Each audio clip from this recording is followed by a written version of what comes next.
मुफ्ती साहब को अगर टिकट मिल जाता है, वो अगर जीत हो जाती है उनकी, कोई भी पार्टी नहीं चाहता। सुनिए, ये कोई ऐसे वो नहीं है फैजान भाई के एक बार एमएलए बन जाए। ये जिला परिषद था, आदमी एक बार उनको जिता दिया, अब्बा के नाम पर उनको वोट हो गया था, अब वोट नहीं होगा उनको, इसलिए नहीं होगा। हाय, मेरा नाम इरशाद शेख है और आप देख रहे हैं इरशाद की रिपोर्ट। आज हमारे साथ है समाज सेवक नईम अख्तर साहब, जो कि राजनीति में हलचल को लेकर बेबाक तरीके से अपनी बात रखते हैं, अपनी राय देते हैं।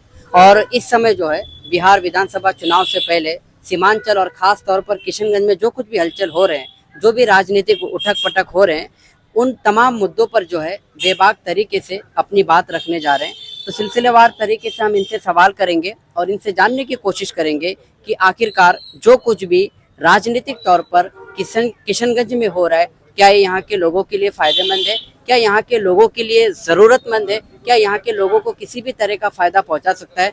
तो आपका बहुत बहुत स्वागत है, आपने हमें टाइम दिया। और सबसे पहला सवाल आपसे यही जानेंगे कि आप जो वर्तमान जो विधायक है ठाकुरगंज विधानसभा से सऊद आलम साहब, उनके बारे में क्या राय रखते हैं?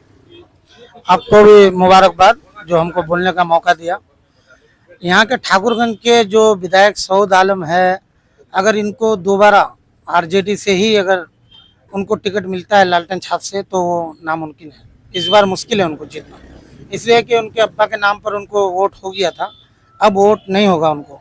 इसलिए नहीं होगा कि 4 साल उनको कुछ पता ही नहीं कहाँ है नहीं है ना काम। अभी हम लोग का यहाँ पे खुद नदी के बगल से ही नदी रास्ता पूरा कट के नदी में समा गया, एक दिन देखने भी नहीं आया उन्होंने, तो उनको वोट नहीं होगा। और हम तो कह रहे हैं कि यहाँ पे ठाकुरगंज का अपना सीट मुफ्ती अतर जावेद साहब को मिल जाए एमआईएम से, बिल्कुल निश्चित रूप से वो जीत पक्की है, सीट निकाल के दिखा दें। देखिए, मुफ्ती अतर जावेद साहब का आपने जिक्र किया कि उनको अगर एआईएमआईएम से टिकट मिल जाती है तो निश्चित तौर पर जीत जाएंगे, लेकिन उनको टक्कर देने के लिए कहीं ना कहीं ज़मीनी स्तर से जो है निर्दलीय उम्मीदवार फैज़ान अहमद भी जो है हर तरह से हर कोशिश में हर तैयारी में लग चुके हैं।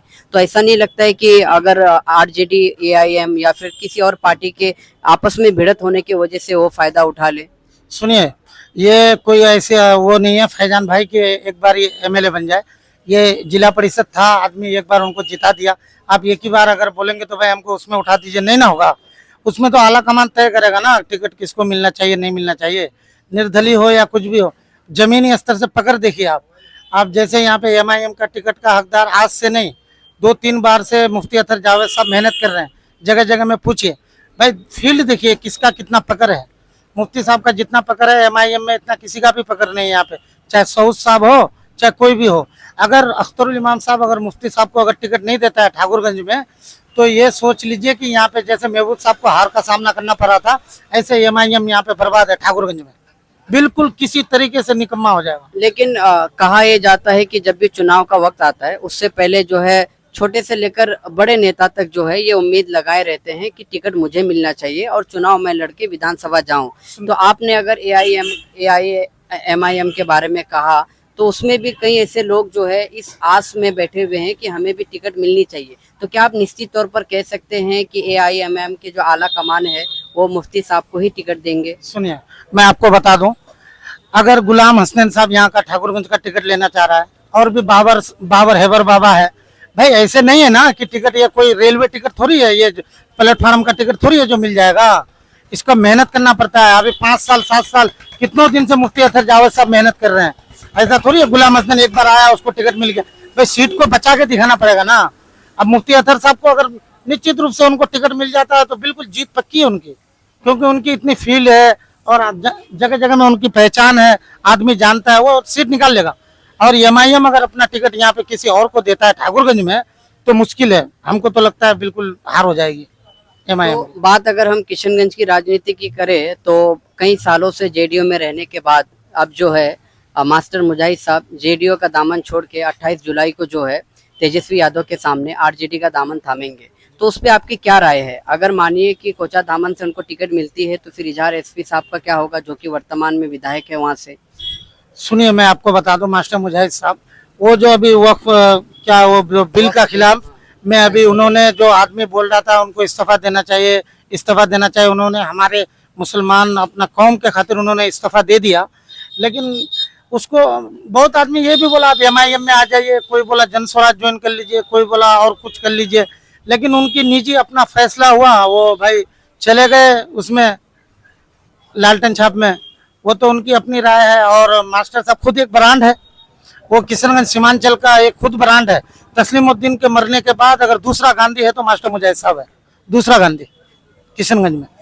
तो जैसे अभी आपने कहा कि अगर आरजेडी के तरफ से सऊद आलम साहब को टिकट मिलती है तो निश्चित तौर पर चुनाव हार जाएंगे, तो अगर सऊद आलम साहब को टिकट नहीं मिलती है तो ये सीट में जो है आरजेडी किसको टिकट देगी, कोई ऑप्शन है? अब मैं आपको बता दूं, जैसे कोचा धामन में इजहार एसपी अभी मौजूदा विधायक है, अब वहीं से मास्टर मुजाहिद साहब को मान के चलिए वहाँ ज्वाइन कर रहा है, तो टिकट उनको मिल जाएगा मास्टर मुजाहिद साहब को। एक कहने का मतलब, या जो भी मिले वो तो तेजस्वी यादव जी फैसला करेंगे किसको टिकट देंगे, समझ रहे हैं। ऐसा मैं चाहता हूँ इनको बदल करके यहाँ पे कोई दूसरा, वही टिकट आप दूसरा किसी आदमी को दे दीजिए। तो आप ये कहना चाहते हैं कि अगर यहाँ के जो नेता नहीं है, उम्मीदवार नहीं है, तो बाहर से किसी को बुला के टिकट दे दिया जाए, लेकिन सऊद आलम साहब को ना दिया जाए, क्योंकि उनकी जीतने की उम्मीद बहुत कम है। बहुत कम, बहुत कम। तो हाँ, वो जीत नहीं पाएंगे। वो जो मौलाना असरार साहब थे, उनके बाप के शकल में उनको वोट हो गया था। अब ऐसा पब्लिक भाई जागरूकता हो गया है, अब पब्लिक पहले नहीं जानता था, उनके बाप की वजह से उनको दे दिया। कि अब मीडिया के सामने में आप उनका एक बार इंटरव्यू ले लीजिए, अब बोलेंगे तो जितना मैं बोल रहा हूँ मेरे जैसा ही नहीं बोल पाएगा वो, मैं चाहे मुकाबला कर ले। तो जैसे अभी आपने कहा कि जो है एआईएमआईएम के तरफ से मुफ्ती साहब को टिकट मिलनी चाहिए, तो अगर मानिए उन्हें टिकट मिल जाती है तो, और वो चुनाव लड़ते हैं और जीत भी जाते हैं, लेकिन चुनाव लड़ने से पहले किन मुद्दों को लेकर जो है आप अपना वोट देंगे उनको? देखिए सुनिए, मैं आपको बता दूं, मुफ्ती साहब को अगर टिकट मिल जाता है, वो अगर जीत हो जाती है उनकी, कोई भी पार्टी नहीं चाहता है कि हमारा विधानसभा में काम ना हो। मुफ्ती साहब अभी मानिए यहाँ पे रोड का मसला था, अभी बड़ा बाबू से, पवा खाली बड़ा बाबू से उन्होंने रोड जाम, और बड़ा बाबू से जो अभी बाईपास के बारे में उन्होंने ये किया, झगड़ा हो गया आपस में। और अभी क्या नाम है, बीजेपी का नितिन गडकरी है रोड का, उससे मिला है जाके। मुफ्ती साहब को मिल जाना चाहिए टिकट। वैसे ठाकुरगंज का चाहे वो किसी भी पार्टी से मुफ्ती साहब आए, वो सीट पक्की तय है, लेकिन एमआईएम से है। मैं तो अख्तर साहब को कहता हूँ एमआईएम का टिकट मुफ्ती अख्तर को दे देना चाहिए, और उनकी जीत पक्की है। तो ओवरऑल अगर हम राजनीति की बात करें तो कि चाहे कोचा दामन का सीट हो, चाहे बहादुरगंज का हो, चाहे ठाकुरगंज का हो, तो कई तरह के बदलाव हमने बहादुरगंज विधानसभा क्षेत्र में भी देखा। मैं लास्ट में आपसे यही जानना चाहूँगा कि 20-25 साल से कांग्रेस में रहने के बावजूद जो है आखिरकार एआईएम का दामन थाम लिया है, तो एआईएमआईएम का दामन थामने के बाद आपको क्या लगता है कि ये पार्टी की मजबूती है या तौसीफ आलम साहब की मजबूती है? देखिए सुनिए, तौसीफ आलम 4 बार के एमएलए पूर्व विधायक, तौसीफ आलम जो अभी एमआईएम का दामन थामा है, वो भी पार्टी सही है, कोई ऐसी बात नहीं है एमआईएम में भी, लेकिन पब्लिक उनको नहीं चाहा तो उनको हरा दिया। अब पब्लिक का राय हुआ कि आप एमआईएम ज्वाइन कर लीजिए, उन्होंने एमआईएम ज्वाइन कर लिया। बेहतर है, अपना मेहनत करेगा, पार्टी निकाल लेगी सीट। अभी तो अंजार नहीं में उससे पहले ले रहे थे ना भाई, लालटेन छाप से 5100 वोट लाए थे, हार हो गई थी उनकी। अब एमआईएम की जो वो था, जो उन्होंने जीत हासिल किया, फिर पीछे उन्होंने अवैसी साहब का वो करा। अंजार नेमी का दम नहीं था, कोई उनका बाप का वो नहीं है कि उसको वोट दे देगा। तौसीफ आलम जो है वो भी 4 बार का एमएलए है, कोई पहला बार नहीं है। अंजार नेमी खुद हार गए थे लालटेन छाप से, अवैसी साहब का बोली और अवैसी साहब का मेहनत था जो अंजार नेमी को जिता दिए। और आज जो जाके बैठता है असेंबली में जाके, अवैसी साहब का देन है जो जाके बैठता है, नहीं तो उसकी कोई हैसियत नहीं है। एक आखिरी सवाल आपसे जानना चाहूँगा कि ओवैसी साहब, अख्तरुल ईमान साहब, तमाम बड़े नेता जो है खास करके सीमांचल में एआईएमआईएम को मजबूत करने के लिए पूरी कोशिश की, जी जान लगा दी है, लेकिन सूत्रों के हवाले से खबर ये आ रही है कि एआईएमआईएम के पार्टी के जो अंदर है मतभेद चालू हो गया है। कोई किसी को पसंद नहीं कर रहा है, कोई किसी को बाहर का रास्ता दिखाना चाहता है, ठीक है, और ज़्यादातर जो है कार्यकर्ता पार्टी का दामन छोड़ रहे हैं, कोई दूसरे पार्टी की तरफ जा रहे हैं क्योंकि वो अपने नेताओं से खुश नहीं है। उनके नेता जो है सब अपना मनमानी करने लग गए हैं। तो इस पर आप अगर एआईएमआईएम को अगर पसंद करते हैं या फिर आप अपना विधायक देखना चाहते हैं उस पार्टी की तरफ से, तो आपकी क्या राय हो सकती है?